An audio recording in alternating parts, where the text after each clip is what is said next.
நேற்று வெள்ளிக்கிழமை ஈவினிங்காக சாமி கும்பலான்னு சொல்லிட்டு 3 மணி போலவே வாசலில் நிலவாசலில் குங்குமம் இதெல்லாம் வச்சுட்டு கோலம் போட்டு முடிச்சுட்டேன். அப்போ தான் அந்த பசங்க வந்தால் தாண்டி தாண்டி போவாங்க. நம்ம போடும்போது இருந்தால் தான் ஓவராக மெரிச்சிட்டு போவாங்க. ஆனால் போட்டு முடிச்சுட்டு டிஸ்டர்ப் பண்ண மாட்டாங்க. அதுக்கப்புறம் பசங்க வந்ததுக்கப்புறம் மறுபடியும் வேலையை ஸ்டார்ட் பண்ண ஆரம்பித்தேன். 5 மணி போல் பூவெல்லாம் போட்டுட்டு சாமிக்கு வீடெல்லாம் க்ளீன் பண்ணி எடுத்துட்டேன்.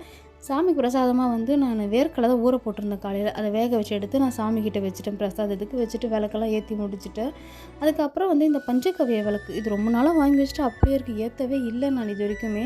ஆனால் வாங்கி வச்சு மாதக்கணக்காக அது யூஸ் பண்ணவே இல்லை. சரி இந்த ஃப்ரைடேயில் நம்ம யூஸ் பண்ணலான்னு சொல்லிட்டு யூஸ் பண்ணேன். இது ஒரு எக்ஸ்பீரியன்ஸும் சூப்பராக இருந்தது எனக்கு. அதில் நெய் விட்டு திரி போட்டு ஏற்றும் போது வீடே நல்லா அது ஒரு வித்தியாசமான ஒரு வாசனை. அது என்ன செய்ய எக்கியம் வளர்க்குற வாசனை அந்தமாரி இருந்துச்சு. சூப்பராக இருந்துச்சு. அதுக்கப்புறமா சாமியெல்லாம் கும்பிட்டு முடிச்சுட்டு பசங்களை துரத்தி விட்டாச்சு. போங்க படிங்க போங்கன்னு சொல்லி துரத்தி விட்டுட்டேன்.